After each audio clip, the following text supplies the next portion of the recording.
ہم ہر سال عید الاضحیٰ مناتے ہیں اور اس موقع پر جوش و خروش سے قربانی کرتے ہیں۔ یہ عید 3 دنوں پر مشتمل ہوتی ہے۔ اسلام پر موجود تمام احکامات کسی نہ کسی واقعے سے منسلک ہے۔ قربانی کے پیچھے بھی ایک ایسا ہی واقعہ موجود ہے جس کا خلاصہ آج ہم کریں گے۔ حضرت ابراہیم علیہ السلام کے والد کا نام طارق تھا۔ وہ ایک رحم دل اور لوگوں کی مدد کرنے والے انسان تھے، اس لیے ان کا نام آزر پڑ گیا۔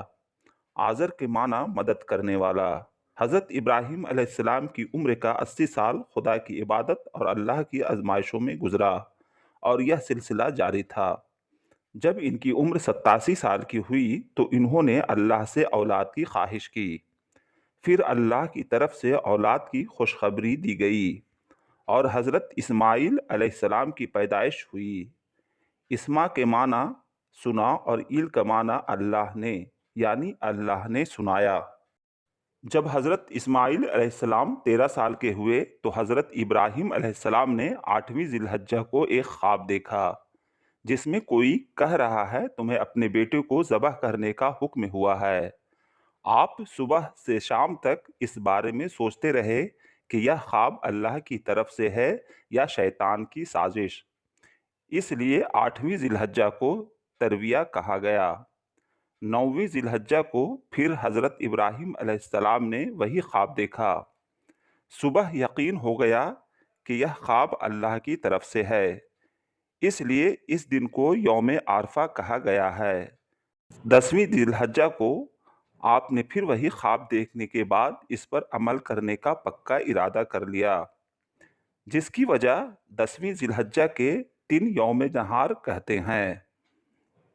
اللہ کے حکم پر عمل کرتے ہوئے بیٹے حضرت اسماعیل علیہ السلام، جن کی عمر صرف 13 سال کی تھی، لے کر چلے، لیکن شیطان ان کے پیچھے ایک جان پہچان والا بن کر ظاہر ہوا اور پوچھنے لگا، اے ابراہیم، کہاں کا ارادہ ہے؟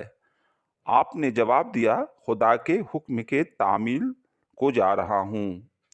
کیا تم نے کسی باپ کو دیکھا ہے بیٹے کو ذبح کرتے ہوئے؟ شیطان نے کہا، کیا آپ یہی کرنے جا رہے ہیں؟ حضرت ابراہیم علیہ السلام نے کہا، ہاں۔ شیطان نے بہکایا، لیکن حضرت ابراہیم علیہ السلام نے کہا، اگر اللہ نے حکم دیا ہے تو میں اس کی فرمانبرداری کروں گا۔ جب شیطان نہ مانا تب زمرے کے پاس حضرت ابراہیم علیہ السلام نے 7 کنکریاں ماری۔ تب شیطان ہٹا اور پھر دوسرے زمرے کے پاس آ کر بہکانے کی کوشش کی۔ تب فرشتے کے کہنے پر ابراہیم علیہ السلام نے پھر کنکریاں ماری۔ پھر شیطان تیسرے زمرے پر آ دھمکا۔ پھر حضرت ابراہیم علیہ السلام نے کنکریاں ماریں۔ تب شیطان نے اپنا راستہ بدل لیا۔ شیطان کو جن مقامات پر پتھر مارا گیا، آج بھی حاجی ان تینوں مقامات پر پتھر مارتے ہیں۔ وہاں سے ناکام شیطان حضرت حاجرہ رضی اللہ عنہا کے پاس پہنچا اور کہا، ابراہیم اپنے بیٹے کو لے کر کہاں گئے ہیں؟ تو حاجرہ رضی اللہ عنہا نے فرمایا، وہ اپنے ایک دوست کی دعوت میں گئے ہیں۔ تب شیطان نے کہا، نہیں، وہ اسماعیل کو ذبح کرنے گئے ہیں۔ تو حاجرہ نے کہا، کیا کہتے ہو؟ کسی باپ کو دیکھا ہے بیٹے کو ذبح کرتے ہوئے؟ شیطان نے کہا، ابراہیم سمجھتے ہیں کہ یہ اللہ کا حکم ہے۔ اس پر حاجرہ رضی اللہ عنہا ارشاد فرماتی ہیں کہ اگر اللہ نے حکم دیا ہے تو انہوں نے اللہ کی فرمانبرداری کر کے بہت اچھا کیا۔ جب ابراہیم علیہ السلام اپنے بیٹے اسماعیل علیہ السلام کو لے کر کوہ صبیر پر پہنچے تو انہوں نے اللہ کے حکم کی خبر اپنے بیٹے کو دی اور فرمایا، اے میرے بیٹے، میں نے خواب میں دیکھا ہے کہ میں تمہیں ذبح کر رہا ہوں، تمہاری کیا رائے ہے؟ فرمانبردار بیٹے نے یہ سن کر فرمایا، اے میرے ابا حضور، وہی کیجئے جس بات کا حکم اللہ نے آپ کو دیا ہے۔ خدا نے چاہا تو آپ مجھے صابر پائیں گے۔ یہ لفظ اس بات کی گواہی تھی کہ حاجرہ رضی اللہ عنہا نے بیٹی کی کس طرح تعلیم و تربیت فرمائی ہے۔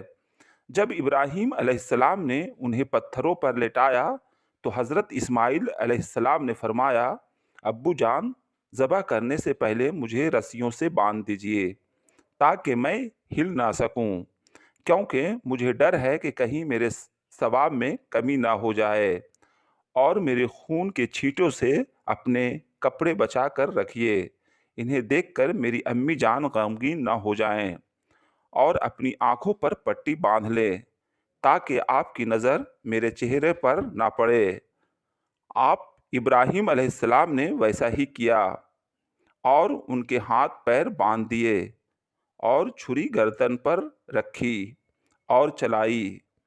اسی وقت حضرت ابراہیم علیہ السلام پر وحی نازل ہوئی۔ اس کا ترجمہ: اے ابراہیم، بے شک تو نے خواب سچ کر دکھایا، ہم ایسا ہی صلہ دیتے ہیں اپنے بندوں کو نیکیوں کا۔ بے شک ہم نے ایک بڑا ذبیحہ اس کے فدیہ میں دے کر اسے بچا لیا۔ اللہ کے حکم سے حضرت جبرائیل علیہ السلام بطور فدیہ جنت سے ایک ذبیحہ لے کر تشریف لائے، جسے آج ہم دمبا یا بھیڑ کہتے ہیں، اور جبرائیل علیہ السلام نے اونچی آواز میں فرمایا، اللہ اکبر، اللہ اکبر۔ حضرت ابراہیم علیہ السلام نے جب یہ آواز سنی تو آسمان کی طرف سر اٹھایا اور سمجھ گئے کہ اللہ کی طرف سے آنے والی آزمائش کا وقت گزر چکا ہے، اور جب آپ اپنی آنکھیں کھولی تو فدیہ حاضر ہے۔ یہ دیکھ کر فرمایا، لا الہ الا اللہ، اللہ اکبر۔ جب حضرت اسماعیل علیہ السلام نے سنا تو فرمایا، اللہ اکبر وللہ الحمد۔ اس کے بعد سے ان تینوں پاک حضرات کے ان مبارک الفاظ کی ادائیگی کی یہ سنت قیامت تک کے لیے جاری و ساری ہو گئی، اور ہر سال لاکھوں کی تعداد میں مسلمان اس فریضہ کو ادا کرتے ہیں۔ حضور صلی اللہ علیہ وسلم نے فرمایا، قربانی کے جانور کے ہر ایک بال کے برابر ثواب ہے۔ بہرحال حضرت اسماعیل علیہ السلام کی والدہ حضرت حاجرہ رضی اللہ عنہا ایک بہادر خاتون تھیں، جنہوں نے اپنی پوری زندگی تنہا اللہ کے سہارے گزار دی اور مشکلات میں بھی صابر قدم رہی اور پروردگار کا شکر ادا کرتی رہی۔ انہوں نے اپنے بیٹی کی اعلیٰ تربیت کی اور سرخرو دنیا سے پردہ فرمائیں۔ حضرت اسماعیل نے بنو جرہم کی رضامندی سے آپ رضی اللہ عنہ کو مکہ معظمہ میں دفن کیا۔ حضرت اسماعیل علیہ السلام نے تعمیر کعبہ میں بھی اپنے والد حضرت ابراہیم علیہ السلام کا بھرپور ہاتھ بٹایا۔ کعبہ کی تعمیر کے لیے جب فرشتے پتھر لاتے تب حضرت اسماعیل علیہ السلام بھی پتھر کے ٹکڑے لا کر رکھتے۔ حضرت ابراہیم علیہ السلام کے انتقال کے بعد کعبہ کے سامنے ایک جگہ مقام ابراہیم ہے، جہاں آج بھی حج پر جانے والے لوگ نماز نفل ادا کرتے ہیں۔